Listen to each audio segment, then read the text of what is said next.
Okay guys, I'm sitting here in Upland, California. Actually, it's not LA, this is San Bernardino, but we're at Grazianos with the LA's own blues powerhouse band, the 44's. Hey guys. How you doing, man? How you doing? Let's go around the room, start off, introduce yourselves, what you play. Mike Turturro. How long you been jamming with the band? Mike Turturro, play bass, and I've been at the band for about a year.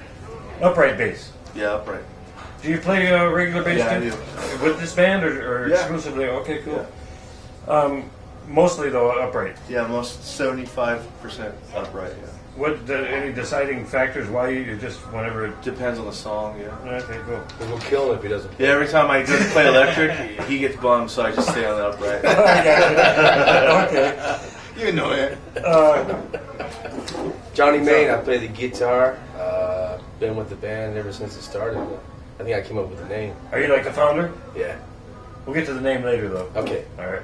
Yeah, dude. Tear it up, baby. Well, what kind of guitar do you play? What's your weapon of choice? Custom shop Fender Stratocaster, Fiesta Red, beautiful. And what do you power it A with? Fender Bassman, limited edition reissue, 59 Bassman with a 63 reverb tank. You know the hardcores out there want to know this stuff, so I know we got to get these details in. but I can't tell them all the weapons. No, you can't. No, but you can hide that one little effect. I'm not worried about it. I'll tell them everything. Oh, that's cool, man.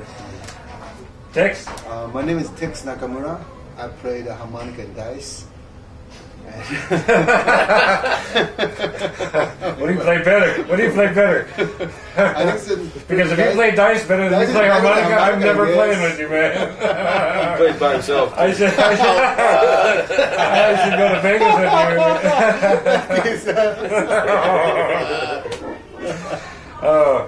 you. But harmonica, what's your weapon of choice?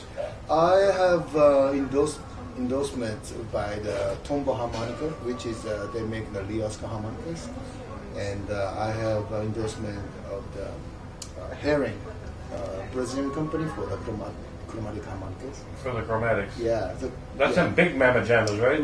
Right. Next, JR. I'm Jared Lozano, and I play drums with the 44's. How long you been doing that? With the band, I've been about 3 years.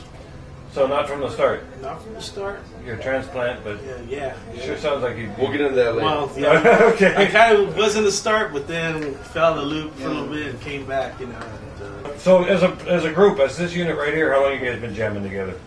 right here, about what, Mike?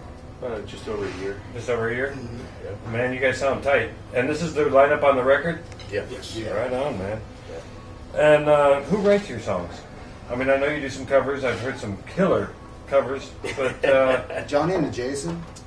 We have a lot of songs. Yeah. Johnny and I have been playing together for a very long time really, Yeah. with different projects, and we've put together a lot of songs together, him and I. cool. Yeah, so we discuss about how we get in the direction and stuff. So these guys bring like good ideas and stuff. So These are the idea guys here, Well, though. the foundation's in there, On- and everybody throws on their part, and it's our Yeah. song, The album has, like you said, some covers, and the very first song was a Mike's Groove, and I just put some words to it, Cool. and it was like seriously the studio. But we were in the studio and we had no words for it, and we called it Mike Turturro Shuffle. that's And then all of a sudden we had to put Kid Ramos was like, you gotta put something to You gotta it. make a real song out of this. So eh? he was like, can you write words for the song right now? So I said, give us 5 minutes and a bottle of Crown Royale, and I'll give you something. Right on. Back to the name. 44's. Yes. That's a funny joke too. There's some names that were in the band that I don't want to give a lot of credit to, but there's a few in there that kind of we all sat around one day and we said, what are we gonna name the band, and nobody had ideas, and I was sitting on the pooper and reading an NRA magazine, Okay. and I saw this old school this Colt 44, and it was awesome. I said, that's a really killer gun. And so I'm sitting there and I'm talking to one of the band members, and I said, let's name it the 44's. That was it. And that was it. Yeah. This is a nice place here, Grazianos, here in Upland. What's the story? You guys gig here a lot. I see it on your schedule all the time. How'd this happen? Well, this is more like a paid rehearsal, actually. It's our Thursday night rehearsal. Yeah. It's our Thursday night rehearsal. There's a good show and a good crowd out there. It looks like Yeah. a lot of people show Yeah, up. it's a good hang. You know, all our buddies come down, and, you know, they hang out with us, and they sit in, and we all jam out and have a good time. Good food. The owner seems like a cool guy. Very cool. He really takes care of us, and it's one of those things where you got to pay to go out for a studio to rehearse. Right. The way we rehearse, and you know, it takes us 4 or 5 hours to get some stuff down, and that's a whole set here. It's just we get paid to do it. And it's just a matter of the live crowd, but that gives you a good vibe and a good feedback from people, so you can't go wrong. It's awesome. Speaking of live and studio and the record, were you guys, one at a time will go around, do you like playing live? Do you like the live gigs better or studio recording? Because there's purists out there that, you know, when they get in the studio and they go nuts and with all the overdubs and mixing and multi-tracking, a lot of people like the studio better, surprisingly enough. How do you guys feel? I like the live way better than the studio. That's the real deal. You can do whatever you want in the studio, but if you can't deliver live, I hear you. we're a live band for sure. And you feed off of everybody, so it goes back and forth. That's the exact same thing, because there's nothing. We tried to do the album as live as possible. It sounded like it was live. Were the drums up like on a live platform or something? It sounded real. It was in a drum room, but we did everything on that album was one take. Really? Yeah, and the vocals, that's awesome. the vocals, they put me in a vocal booth. I did scratch tracks, and I basically and we were trying to speed through the process because we don't have enough money, man. We don't have enough money to get it. So the clock's ticking. yeah, that's our secret. And Kid was sitting there scratching his head. He's like, "Can you just do it right this time?" You know? And I'm like, and it was like, just do this right because we got to get out of here. We were on a schedule, and it was like.